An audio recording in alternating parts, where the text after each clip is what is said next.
Welcome to Chitra's kitchen. நான் இப்போ வந்து அச்சு முறுக்கு பண்ண போறேங்க. அதுக்கு வந்து அரிசி மாவு எடுத்திருக்கேன்.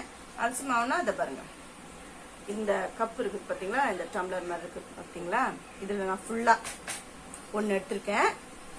அரை கப்பு அந்த அரிசி மாவு எடுத்திருக்கேன். இது பாருங்க, அரை கப்பு வந்து சர்க்கரைனா பொடி பண்ணி வச்சிருக்கிறேன். அரை கப் சர்க்கரையை பொடி பண்ணி வச்சிருக்கேன். அப்புறம் தேங்காய் பால்னா முதல் தேங்காய் பால், இது பாருங்க கிரீமியா இருக்கு பாருங்க, இது வச்சிருக்கேன். ஏலக்காய், அப்புறமா எள்ளு, அப்புறம் உப்பு டேஸ்ட் என்ஹான்ஸ் பண்றதுக்காக உப்பு, மைதா இதை வச்சிருக்கேன். இதெல்லாம் போட்டு கலக்க போறேன். அப்புறம் ஏலக்காய் வாசனைக்கு சொல்லி பாருங்க எப்படி கலக்க போறேன்னு பாத்துக்கோங்க. ஃபர்ஸ்ட் இந்த பாருங்க அரிசி மாவு போட்டிருக்கேன். அப்புறம் அதுக்கு சர்க்கரை போட்டுட்டு மைதா 2 ஸ்பூன் 2.25 ஸ்பூன் போட்டிருக்கேன். கலந்து விடணும், கட்டி இல்லாம நல்லா கலந்து விட்டுட்டு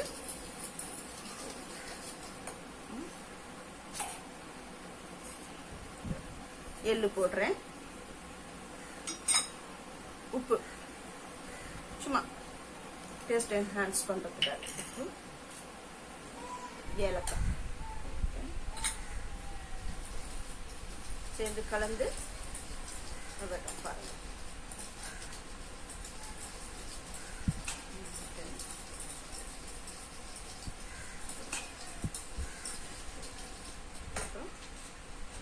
இந்த தேங்காய் பால், முதல் தேங்காய் பால் போட்டுட்டு அதுக்கப்புறம் இந்த 2வது தேங்காய் பால் தேவையான அளவு தான், இஷ்டத்துக்கு ஊத்திடக்கூடாது.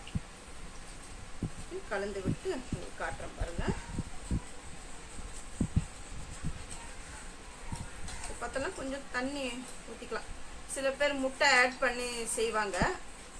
முட்டை ஆட் பண்ணி செஞ்சா இந்த நிவேதனம் அந்த கடவுளுக்கெல்லாம் வைக்க முடியாது. நம்ம சாமி கும்பிடும் போது விரத நாட்கள்ல அது வைக்க முடியாது. முட்டை பிடிக்கலன்னா தேங்காய் பால், நான் தேங்காய் பால் ஊற்றி தான் பண்றேன். நல்லா எப்படின்னா ஒட்டணும், இந்த மாதிரி ஒட்டிட்டு இது கரெக்டான பதம் ஒட்டினாதான் அந்த அச்சில் ஒட்டி அச்சு முறுக்கு வரும். இப்போ வந்து அச்சு முறுக்கு பண்ணி காட்டுறேன் பாருங்க. எண்ணெய் காஞ்சிடுது.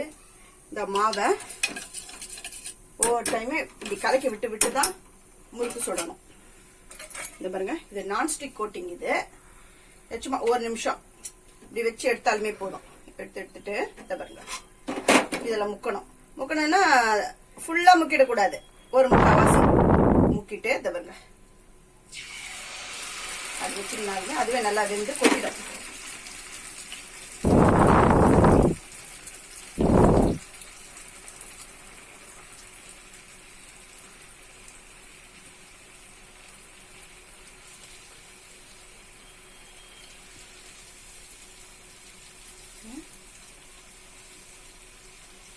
இப்படி வச்சது பாருங்க, அப்படியே ஷேக் பண்ணிங்கனாலுமே கொட்டிடும்.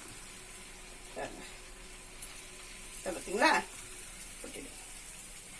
இப்போ அது அடுத்து அது என்னது பண்ணலாம். எக்ஸ்பீரியன்ஸ் இருக்கிறவங்க 2-3 அப்படின்னு சுடலாம், இல்லாதவங்க 1 by 1 தான் சுடணும்.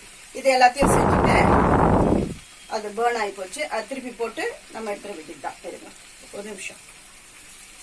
இப்போ பார்த்தீங்களா, அவ்வளோதான். இப்போ இதை வந்து திருப்பி போடணும். எப்படி பாருங்க,